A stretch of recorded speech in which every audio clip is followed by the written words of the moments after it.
6 tahun sejak vonis 1,5 tahun penjara diputuskan, Sylvester Matutina nyatanya melenggang bebas tanpa menjalani pidana penjara. Tak adanya eksekusi sejak tahun 2019 memunculkan dugaan kuat ada intervensi politik terhadap Kejaksaan Negeri Jakarta Selatan selaku eksekutor.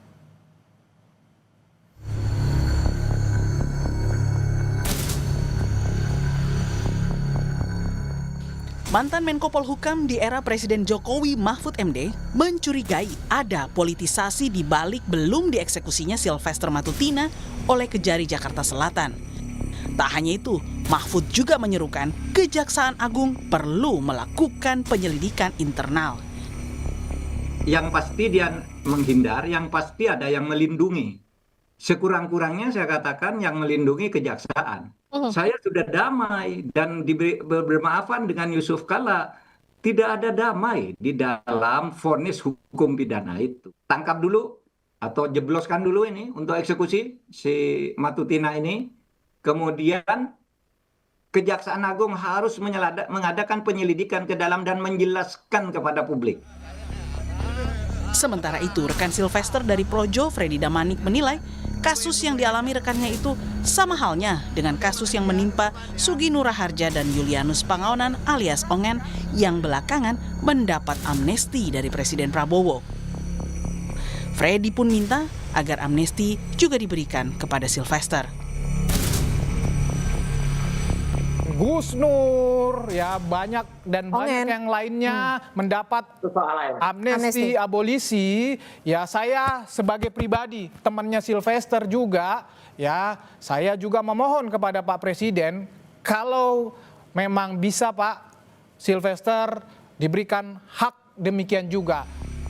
Sylvester Matutina dinyatakan bersalah melakukan tindak pidana memfitnah Yusuf Kalla berdasarkan putusan MA nomor 287K tahun 2019. Ketum Solidaritas Merah Putih ini didakwa pasal 311 ayat 1 KUHP dan divonis penjara 1 tahun 6 bulan. Tim Liputan Kompas TV. Lalu siapa orang besar yang menahan Kejari Jakarta Selatan sehingga Sylvester Matutina ini dapat lolos dari eksekusi sejak tahun 2019? Kita akan membahasnya dan saya akan pertanyaan pertama langsung tanyakan ke mantan Kapus Penkum Kejaksaan Agung Pak Jasman Panjaitan. Selamat sore Pak Jasman.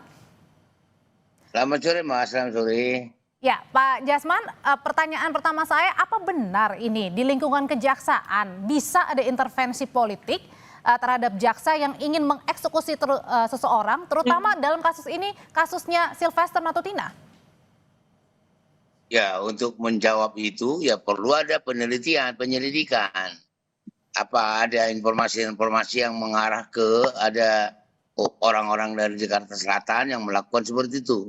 Karena terus terang untuk masalah ini juga kan harus kita juga telisik ya dari pihak Mahkamah Agung. Harusnya pihak Mahkamah Agung segera menyerahkan salinan putusan. Apakah salinan putusan ini sudah diberikan kepada Kejaksaan Negeri Jakarta Selatan? Itu memang kalau waktu zaman saya jadi jam jaksa muda pengawasan, ada berita-berita di medsos, itu langsung saya turun ke bawah, semuanya gini. Nah, ini harapan kita memang harus proaktif ya. Jaksa Agung Muda Jampidum yang pertama, terutama Jaksa Agung Muda Tindak Pidana Umum harus juga melakukan penelitian. Tapi, ya, penelitian itu Pak Jasman sebenarnya berarti apakah bisa begitu, ada intervensi politik dalam tanda kutip terhadap kejaksaan? Saya kira nggak mungkin, karena nggak ada gunanya. Bagi kejaksaan nggak ada gunanya. Karena pasti disorot wartawan, disorot pengamat hukum di negeri ini. Bunuh diri itu kalau ada yang begitu gitu. Kalau tidak mungkin. Nggak mungkin. Oke, kalau tidak mungkin Pak Jasman, apa kira-kira yang membuat akhirnya pihak Kejari ini sampai 6 tahun bergulir kasusnya, sudah ada putusannya, tidak mengeksekusi?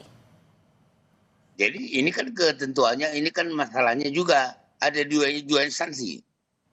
Apakah dari jajaran dari Mahkamah Agung, dalam hal ini sekretariat dari Ketua Muda Pidana Umum, sudah mengirimkan itu sesuai dengan surat edaran Mahkamah Agung nomor 1 tahun 2011 dan kebetulan demikian juga di dalam surat edaran Mahkamah Agung nomor 6 tahun 2017.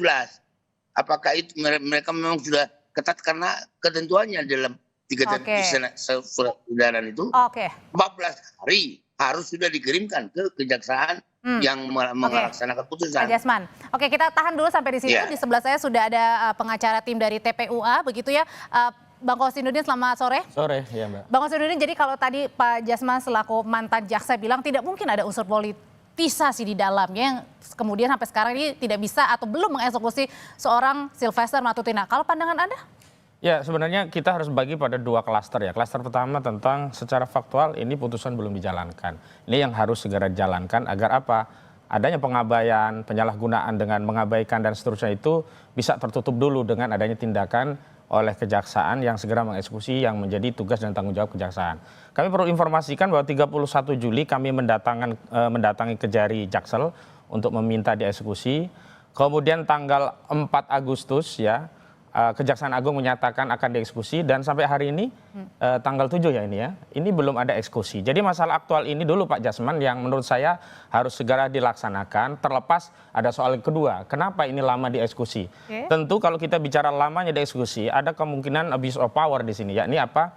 Penyalahgunaan kewenangan dengan cara apa? Penyalahgunaan kewenangan itu bisa dengan tidak menjalankan kewenangan, keliru menjalankan kewenangan, atau menjalankan kewenangan bukan dalam konteks kewenangannya. Dan hari ini ada abuse of power dengan cara mengabaikan kewenangan. Dan abuse of power kala itu atau? Ya dari periode 2019 sampai hari ini itu kan sebenarnya ada tugas kewenangan dan tanggung jawab jaksa selaku penuntut sekaligus eksekutor putusan. Sudah ada putusan, kok kenapa nggak dieksekusi? Berarti kan dia mengabaikan kewenangannya. Ini ada pembiaran begitu. Namun pertanyaannya memang perlu diselidiki apakah benar itu problemnya tidak ada ya salinan putusan dikirim oleh Mahkamah Agung. Saya kira kalau dalam rentang waktu segitu naif sekali ya. Ini kan sama saja buang badan ke Mahkamah Agung. Jangan ke sana dulu lah. Yang jelas hari ini sudah ada, harusnya jaksa dieksekusi. Lalu justru menurut kami yang politis itu bukan soal kenapa ini lama dieksekusi ya. Yang politis itu juga soal kenapa putusan ini tidak segera dieksekusi, tiba-tiba muncul permintaan untuk mengajukan amnesti begitu. Padahal amnesti tadi seperti di pengantar dikatakan Gus Nur. Kebetulan Gus Nur juga klien saya. Gus Nur itu mendapat amnesti setelah menjalani hukuman, bahkan sudah keluar dengan PB. Lah ini sehari pun ya Sylvester ini belum masuk kok sudah bicara tentang pengampunan dari presiden. Begitu loh. Ini kan aneh politis sekali begitu. Kita tanyain kalau gitu ke Ketua Umum Pradi Bersatu ada Bang Zefri Jin, tapi sebelum sampai ke sana saya mau bertanya lagi. Jadi sebenarnya apakah ini seperti tadi dibilang Pak Bang Kosinudin begitu Pak Jasman, kalau misalnya ini jangan menyalahkan kepada MA-nya, belum ada salinan putusan ya? Nah, yang jelas saya dalam hal ini tidak menyalahkan siapa-siapa.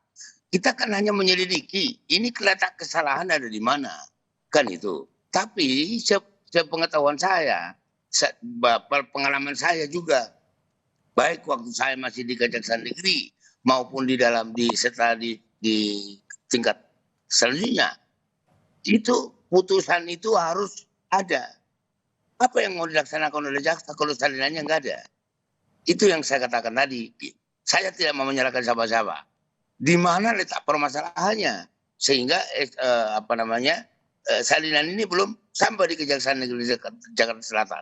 Kalau ini nanti memang ada kelalaian di Kejaksaan Negeri Jakarta Selatan selaku pihak eksekutor, ya itu pasti ditindak, pasti. Saya jamin Jamwas akan bertindak. Tapi kalau ditanyain sudah berlangsung selama 6 tahun, sebenarnya siapa yang salah dan siapa yang bermain di balik ini? Usai jeda nanti bapak-bapak akan menjawabnya. Tetap bersama kami di Kompas Petang. Menyambung pertanyaan saya sebelumnya, siapa yang sedang bermain dalam kasus eksekusi yang sampai dengan sekarang ini belum juga dilakukan untuk Sylvester Matutina? Sudah bergabung bersama saya ada Ketua Umum Pradi Bersatu, Bang Zefri Jin. Sore Bang. Ya, selamat sore Mbak. Ya, sore, Bang. Mbak. Ya, langsung pertanyaannya ke Abang. Bang, kalau tadi diduga kemudian ada yang bermain sebenarnya. Siapa sih yang bermain dalam kasus untuk eksekusinya Sylvester Matutina sehingga 6 tahun bergulir sudah ada eksekusinya, sudah ada putusannya tapi belum dieksekusi, Bang? Ya, kalau kita kan melihat bahwa kasus ini bergulir sudah 6 tahun. Kalau memang belum dieksekusikan, kita pertanyakan juga kepada pihak kejaksaan. Kenapa kejaksaan belum eksekusi kan? Jadi prinsipnya kita ikut proses hukum. Semua yang ada kita ikut SOP-nya. Kita menunjukkan kepada warga negara yang baik, kita taat hukum, semuanya kita jalankan dengan baik. Jadi nggak ada masalah, Mbak. Kita taat apa yang harus kita lakukan sebagai seorang warga negara yang baik. Oke, tapi sebenarnya saya mau tahu gimana sih sekarang tanggapannya dan kabarnya Bang Silvester, karena semenjak kasus ini bergulir kemudian agak susah buat kita ya menghubungi Bang Silvester. Ya, kalau sulit hubungi kan bukan, saya kurang tahu. Yang pasti kan ya, kejaksaan, kepolisian kan punya cara untuk mendeteksi di mana beliau berada. Yang pasti kan masih ada di Indonesia, belum keluar negeri kan, masih ada. Bisa dicari aja. Apa susahnya cari itu, Mbak? Orangnya ada di sini kok. Ya kan? Oke, berarti kalau ditantang bisa dicari begitu Bang Kosinudin? Iya, kita ini kan negara, jadi negara kayak main-main loh. Kejaksaan kan sudah ultimatum, bahkan melalui statement ya Kejagung yang menyatakan kalau nggak datang diundang ya akan kami eksekusi. Itu sejak tanggal 4 Agustus yang lalu sampai hari ini. Ini kan persoalannya yang menjadi pertaruhan adalah wibawa institusi negara, dalam hal ini Kejaksaan Agung. Bukan soal apakah eksekusi itu harus dilakukan atau tidak. Harus, tidak ada pilihan kemudian bernarasi, ada damai dan seterusnya. Itu udah selesai lah. Hari ini fokusnya agar mengobati apa yang menjadi praduga publik itu ada permainan itu tidak benar. Pertama eksekusi dulu. Hari inilah kalau Kejaksaan Agung mendengar acara ini, hari ini eksekusi dulu. Baru kita bicara ada apa di balik lambannya eksekusi selama 6 tahun. Apakah di sana ada penyalahgunaan kewenangan, ada obstruction of justice. Ini diteliti lagi. Dan saya setuju segala yang terlibat dalam proses ini harus ditindak. Kenapa? Kita tidak ingin menjadi presiden buruk seolah-olah hari ini orang bisa melakukan pelanggaran hukum dan kemudian bernarasi, ayo selesaikan di pengadilan. Begitu dieksekusi pengadilan dalam putusan yang sudah inkrah loh, ini kasasi. Kalau masih gitu, bisa diabaikan. Nah, kalau putusannya sudah inkrah begitu ya, kenapa kemudian terkesan ada pembiaran? Siapa yang lagi bermain dalam hal ini? Nah, saya justru kalau bicara tentang ada orang besar di balik ijazah palsu, justru ada orang besar di balik Silvester Matutina.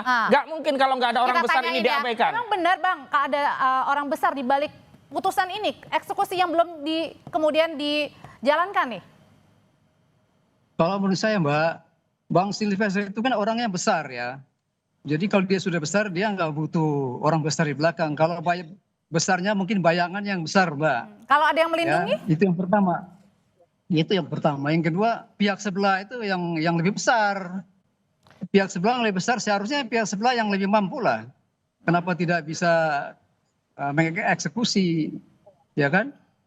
Sebenarnya begini, Mbak. Persoalannya, jadi nggak ada orang lebih besar. Bang Silvester cukup besar itu. Dia nggak butuh orang besar lagi untuk melindungi dia. Berarti artinya siap Ya, juga nanti ketika dipanggil oleh Kejari untuk kemudian langsung mengeksekusi? Iya, mana surat panggilannya? Sudah ada nggak surat panggilannya? Kan harusnya prosedurnya begitu dong. Dipanggil dulu secara resmi. Jadi belum dipanggil Bang sampai sekarang? Dipanggil paksa, kan begitu, jemput. Kan belum ada surat panggilan sampai saat ini, terus gimana?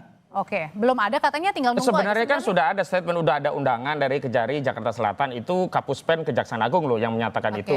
Yang kedua, kalau kita bicara orang besar, Pak Silvester ini dianggap orang besar, nyalinya menurut saya kecil. Harusnya kalau dia nyalinya besar, datang ke Kejari Jakarta Selatan, tanyakan apakah benar putusan saya akan dieksekusi, kemudian di situ ada berita acara eksekusi. Belum eksekusi itu ada dua. Eksekusi paksa oleh Kejaksaan Agung, yang kedua eksekusi sukarela dari seorang Silvester Matutina kalau memang kalau memang si Silvester ini menjadi warga negara yang baik. Ini udah rame loh. Akhirnya apa? Yang kena berakannya, yang kena kotorannya kan di Kejaksaan Agung. Seolah-olah Kejaksaan Agungnya ini yang kemudian mengabaikan tugas dan kewenangan tanggung jawabnya. Datang saja Silvester kalau memang dia menjadi warga negara yang baik dan memang punya mental besar gitu loh. Jangan badan besar doang. Oke, Bang Kostrudin, tapi waktu di minggu lalu di program 2 Arah, Bang Silvester juga sudah menyatakan bahwa sudah minta maaf dan kemudian sudah nggak berpengaruh, ini putusan loh. Memangnya putusan bisa dimaafkan? Kalau putusan bisa dimaafkan, orang bisa diberi amnesti. Udah keluarin aja seluruh yang di penjara itu. Kasih amnesti semua, kasih maaf semua. Wong putusan kok minta maaf. Saya mau tanya kalau gitu ke Pak Jasman. Pak Jasman, memang bisa bahwa ketika seseorang sudah ada putusannya, kemudian belum dieksekusi, tapi kemudian karena minta maaf akhirnya tidak jadi? Oh, enggak ada itu.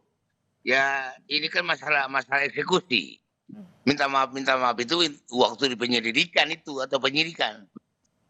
Ya, tapi kalau udah diputus nggak ada lagi cerita minta maaf gitu. Baik. Nggak ada, laksanakan dulu. Seperti tadi yang dikatakan beliau itu, ya ini harus inilah jadi warga negara yang taat hukum gitu loh.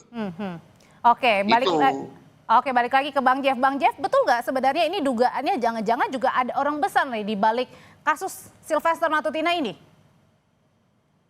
Saya dibilang tadi, Bang Sylvester itu udah besar, dia nggak butuh orang besar lagi di belakang dia.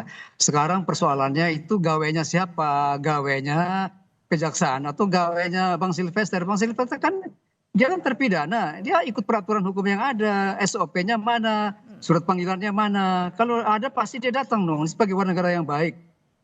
Jadi nggak ada orang besar di belakang itu, nggak ada. Kalau Nggak ada Pak sama Mahfud sekali. sendiri menduga ada kemudian pasti ada yang melindungi nih. Ya itu dugaan Pak Mahfud boleh aja. Saya juga bisa menduga, kalau ngomong menduga saya bisa menduga. Jangan-jangan juga Bang Sylvester ada orang luar negeri yang melindungi. Bisa aja kalau memang kita bicara tentang duga-dugaan.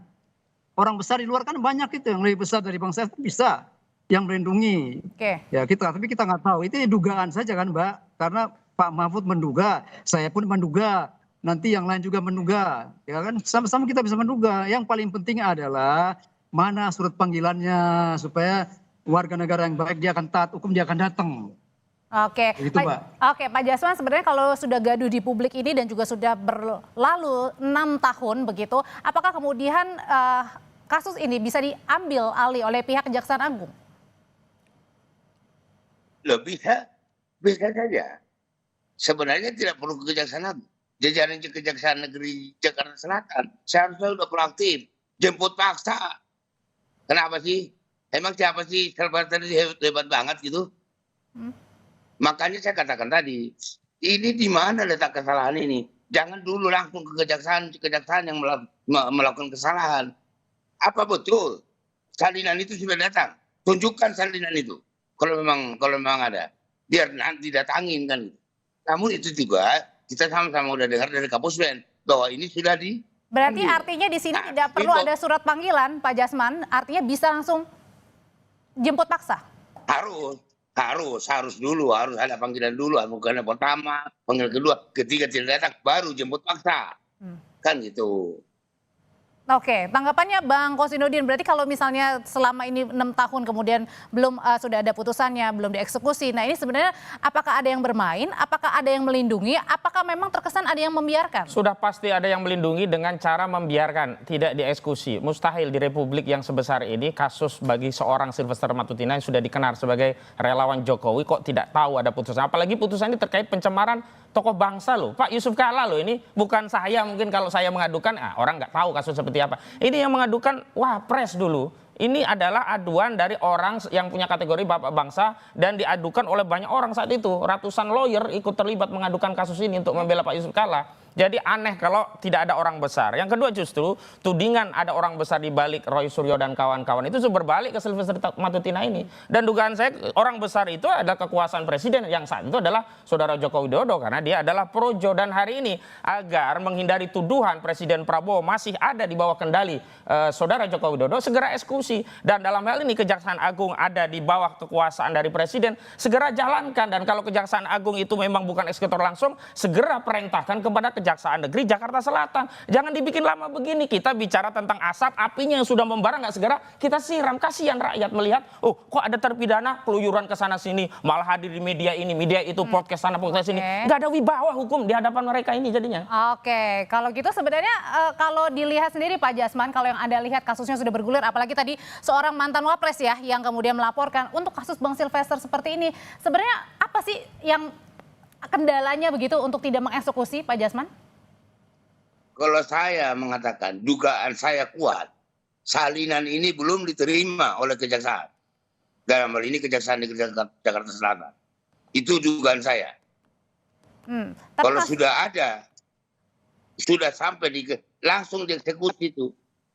Tapi kemudian masuk logika nggak Pak Jasman ketika salinannya belum ada, belum diserahkan, ini sampai 6 tahun? Ya kan ya sampai 10 tahun juga kalau nggak dikirimkan oleh Mahkamah Agung. Kapan nyampainya ke Kejaksaan? Kan gitu.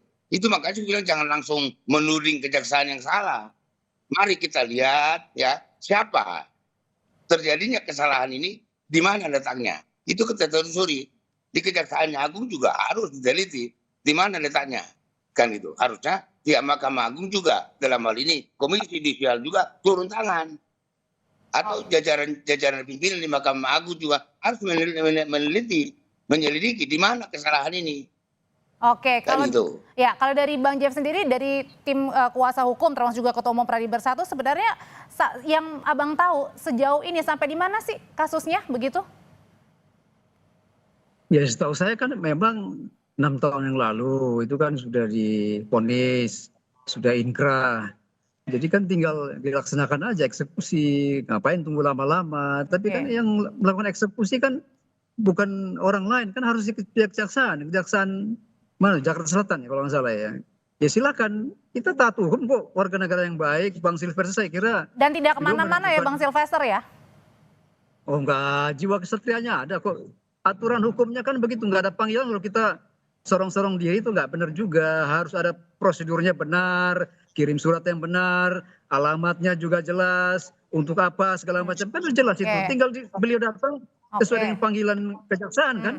Kan begitu ceritanya. Oke, tinggal nunggu katanya Bang, sudah siap. Rakyat itu ya butuh yang konkret, yang mudah dipahami gitu loh. Kalau itu putusannya masih sebulan 2 bulan mungkin ada pemberkasan yang belum jadilah. Ini udah 6 tahun loh. Jadi rakyat itu taunya kapan eksekusi, udah proses prosedur. Ya itulah kewajiban aparat negara yang selama ini sudah digaji oleh rakyat. Yang kedua, kalau kita mengedarkan dugaan ini Mahkamah Agung yang belum mengirimkan salinan putusan, ini kan makin melebar seolah-olah ya modus operandinya dengan menahan salinan putusan itu agar tidak dikirimkan, agar tidak bisa dieksekusi. Sudahlah, jangan kemana-mana dulu, eksekusi dulu, ini bahaya. Kalau nggak segera dieksekusi, tuduhan-tuduhan terjadinya penyalahgunaan kewenangan bisa melebar, bukan hanya ada di Kejaksaan Agung, tapi bisa di Mahkamah Agung, bisa di mana-mana gitu loh. Karena itu eksekusi segera dan jangan berdalih dulu gitu loh. Nah kalau memang belum ada penyelidikan, lakukan penyelidikan. Jangan kemudian membangun narasi dugaan dari Mahkamah Agung. Kalau dugaan itu akhirnya orang mengerti, oh modus operandinya Mahkamah Agung nih nggak kirim salinan, sehingga jaksa nggak bisa eksekusi. Kan orang bisa berpikir liar. Oke, kita dengarkan dulu apa Pak Jasman tadi tanggapannya. Ya, sekarang dengan apa Kejaksaan Agung mengeksekusi? Mengeksekusi itu kan harus ada salinan minimal. Iya, nggak bisa dong. Kita langsung mengatakan laksanakan. Laksanakan apa? Kan harus ada salinan putusan. Gitu dong. Jadi ini ditunggu ya berarti ya dari pihak Mahkamah Agung, maksudnya gitu ya Pak Jasman ya?